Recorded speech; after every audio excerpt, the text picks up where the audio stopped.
आरिफ जितना सारस से करता है प्यार, अखिलेश को लगता है आरिफ से ज्यादा सारस से अटैचमेंट हो गया।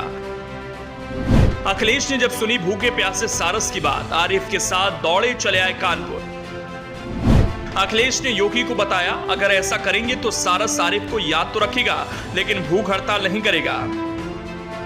तस्वीर देख लीजिए, आरिफ फारिस सारस सपा अध्यक्ष अखिलेश यादव के लिए कितना अहम रखता है, ये उसका सबूत है। अखिलेश खुद ब खुद लखनऊ से कानपुर आए हैं उस बेजुबान के लिए जिससे उसके दोस्त आरिफ से अलग कर दिया गया।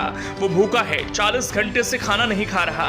ये बात जैसे अखिलेश तक पहुंची, उनसे रहा नहीं गया। शायद सारस के दोस्त आरिफ को उस वक्त अखिलेश ने जरूर फोन लगाया होगा, पूछा होगा क्या ये बात सच है, सारस उदास है, 40 घंटे से खाना नहीं खाया।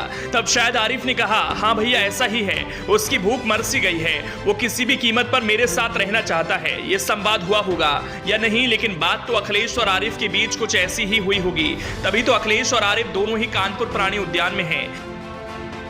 ये तो जानते ही होंगे, यूपी के राज्य पक्षी सारस के साथ आरिफ की दोस्ती काफी वायरल हुई थी। आरिफ ने सारस के साथ कई सारे वीडियोस शेयर किए थे।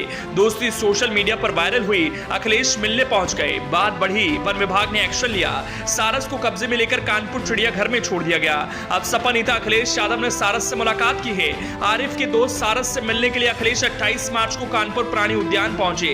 उनके साथ सारस के दोस्त आरिफ भी मौजूद रहे। सारस से मिलने के बाद अखिलेश का बयान आया, कह दिया सारस आरिफ के साथ खुश था, आजाद था, वन विभाग ने सारस की आजादी छीन ली।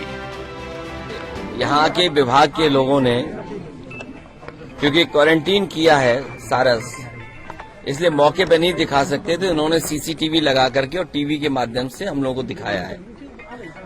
मुझे उम्मीद है इसकी देखभाल करेंगे, सेवा करेंगे और उसके बाद सरकार ऐसा निर्णय ले और वन विभाग के लोगों की सूझबूझ की मदद लेकर के जहां सबसे ज्यादा सारस हैं वहां भेजे जाएं। आरिफ और सारस की दोस्ती उस वक्त ज्यादा चर्चा में आई जब सारस और आरिफ से मिलने अखिलेश यादव गए। इसके बाद सारस को आरिफ से दूर कर दिया गया। तब आरिफ ने रोते रोते बताया कि सारस के बिना वो अधूरा है। अमेठी के आरिफ को घायल सारस मिला था और उसने सारस का इलाज करवाया। इसके बाद से दोनों की दोस्ती हो गई, दोनों साथ खाते पीते थे, दोस्ती गहरी हो गई। सारस आरिफ के साथ कई किलोमीटर तक उड़कर जाता था। अमेठी की गौरीगंज तहसील स्थित जोधपुर मंडखा गांव के रहने वाले आरिफ को करीब 1 साल पहले खेत में सारस जख्मी हालत में मिला था। उसके पैर में चोट थी। आरिफ उसे अपने घर ले गए थे।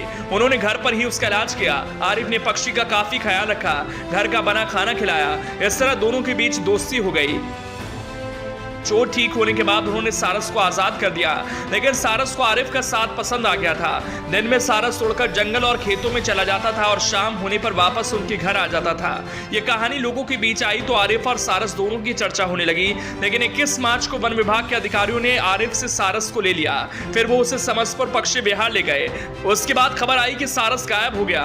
खोजबीन के दौरान सारस समसपुर पक्षी विहार से कुछ दूर बिसैया गांव में मिला। उसे वापस पक्षी विहार लाया गया। इन सब के बीच आरिफ पर वन्य जीव संरक्षण कानून के तहत केस दर्ज कर दिया गया। उसके बाद सारस को कानपुर प्राणी उद्यान भेजा गया, जहां सारस ने हड़ताल कर दी। करीब 40 घंटे तक नहीं खाया। अब अखिलेश आरिफ के साथ आए हैं, कह रहे हैं सारस को वहां पर भेजना चाहिए जहां सारस का झुंड, जिससे वो अपने दोस्त को याद तो रखे लेकिन उसकी याद में भूखा न रहे।